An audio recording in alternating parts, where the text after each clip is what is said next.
Hello, Outlaw Nation, and welcome back to the Outlaw Dynasty. Outlaw Insider Week 14.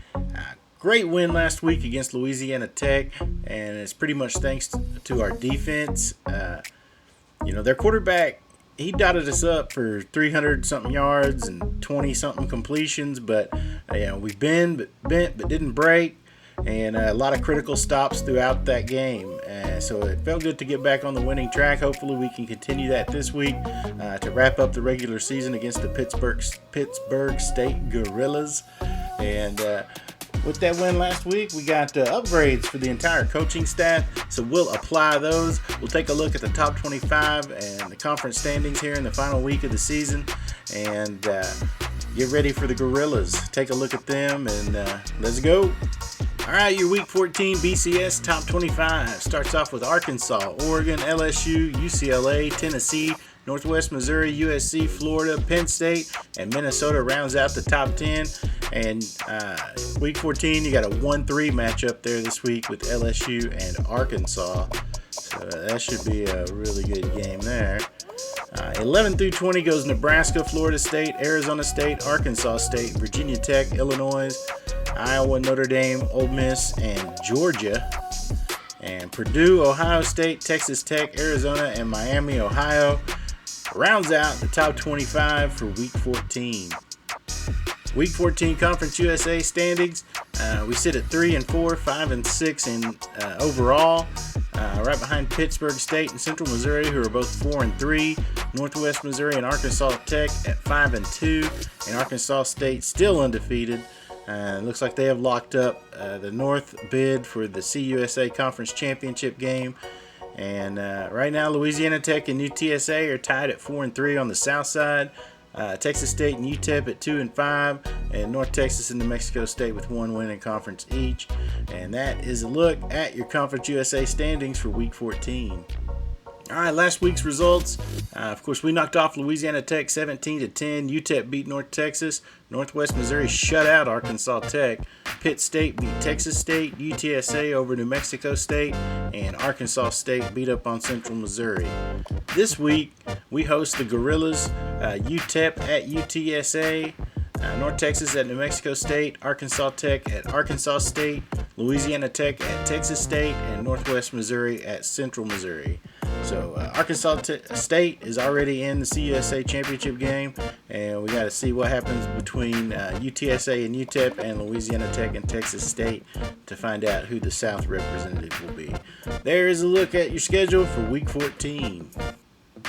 With 4 tackles last week, Jorge jumps back to the top of the semifinalists for the Bednarik Award, and he also went back to the top of the Butkus Award for Best Linebacker. So he's back in the lead for those 2 awards. Hopefully a solid performance this week will keep him there. Coaching upgrades. Rich Mahogany, we are going to put it into the opener to get us ready to start recruiting next season. And on DeAndre Morris, we're going to put 1 into the road closed to improve our block shedding to +2, help our pass rush a little bit. And on Jamal Fulton, we're going to put 1 into Cannon for +1 throw power, +1 accuracy. So hopefully we can cut down on the interceptions and push the ball down the field a little bit better. There you go. Upgrade, baby. Cruton. No changes to the board this week, but we do have visits. Lance Johnson, Marty Skinner, Alex Finner, Tom Scott, and David Smith will all be making their visit this week. So hopefully we can have a good performance for all these guys and hopefully get them signed up. One thing, Jake Reese, we have a lead over him right now, but he is taking his visit to Arizona State this week. So hopefully that visit, he doesn't commit, and this battle goes into the off season, because I think we got a good shot of stealing them away from Arizona State if we can get it into the off season. But that is a quick look at Cruton. Let's take a look at the Gorillas. At quarterback, we got Chad Paul, senior, 83 overall. Paris is their starting halfback at 91 overall. I believe he was the CUSA Player of the Week last week, 3 touchdowns. Fullbacks is 70 overall. Wideouts, 84, 69, 69, 69, 66. And their tight end is their number 6 wideout. So I don't think their passing game is looking too dangerous. 76 overall tight end. O-line goes 80, 76, 88, 84, 79. D-line goes 70, 77, 78, 77, 82, 87, 79 for the linebackers. Corners go 85, 81, 77, 72, 83 free safety, 79 strong safety.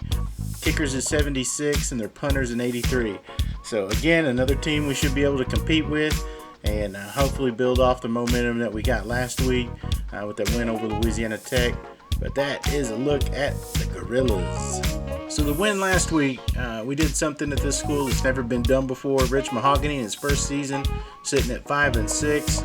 As we go back through the history of the program, no team has ever won 5 games, ever. So we're already changing outlaw football as people know it. With 5 wins this season, it's the most win in a single season in school history. And hopefully we can build on that win last week and get us another one and be the first team in the history of Oklahoma Tech football to not have a losing record. I think that'd be pretty sweet for Rich in his first year. So more wins than any team in school history at 5-6. Of course, lose 1, win 1, lose 1, win 1, lose 2, win. Hopefully we can, win again and get that 6th win to become the first school to not have a losing record. Pitt State, their season, they started off with 2 wins against Michigan State and North Carolina. Then they lost to Ball State, beat UTEP, lost to UTSA, beat Northwest Missouri, lost to Stanford in overtime, lost to Arkansas State, beat Arkansas Tech, lost to UCM, and then beat Texas State. So they're sitting at 6-5. They are bowl eligible, and hopefully if we can beat them, we would have the exact same conference record, and that might put us up on the list above them for a bowl representation and maybe give us a shot at getting in a bowl game. But that's if we win. Through 11 games, Romero 192 at 300 for 2,395 yards, 22 touchdowns, 16 picks. Anderson 97 carries for 528 yards and 5 touchdowns is our leading rusher. And Park with 50 catches for 752 yards and 6 touchdowns is our leading receiver. Jorge with 47 tackles, 4 picks, and 3 sacks leads all 3 of our defensive categories. Pitt State, Paul, looks like they run the ball a lot because he's only thrown 192 passes for 1,000 yards, 10 touchdowns, 7 picks. He's their leading rusher with 231 rush attempts for 1,413 yards and 10 touchdowns. Bryant is their leading receiver with 34 catches for 369 yards and 3 touchdowns. Pierce is their leading tackler. Robinson, their leading interceptor.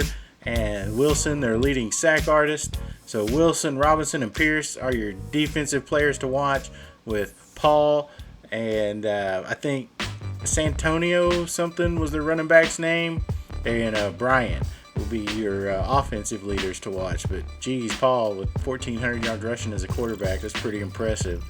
Your overalls, B-, B, B- for Pitt State, D's for us. They points per game is pretty much even. They average more total offense. Definitely, look at that, 300 yards a game rushing. So they're going to be running some kind of option playbook probably. We average 229 a game through the air. Total defense is us at 330. We got the number 14 total defense in the nation. That's crazy. Number 1 rush defense in the nation at 102 yards a game. They own the pass defense and turnover margin. They're -1. We're -7. They got some recruits. Oh, those are our recruits because it's a home game. So those are our recruits. Hopefully we got 5 of them coming in. We can impress them and get them locked up this week. That is an overall look at the Pittsburgh State Gorillas versus the Oklahoma Tech Outlaws. There you have it, 83 overall versus 60 overall.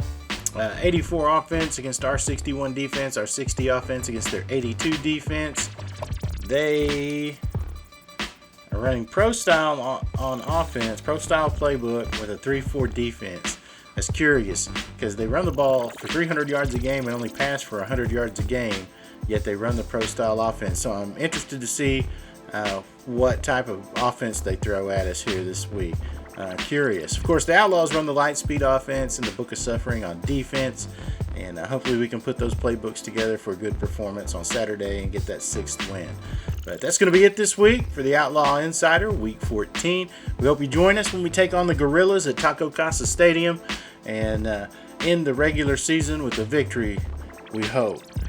But as always, if you enjoy the Outlaw Dynasty, we would appreciate the support by hitting that like button, subscribe, share, and comment. We love the comments. Talk to us. Let us know what you think about the Outlaw Dynasty. We appreciate you checking us out. For the Tater Sports Network, I am Chip D. Till next time, see ya. You crazy mother...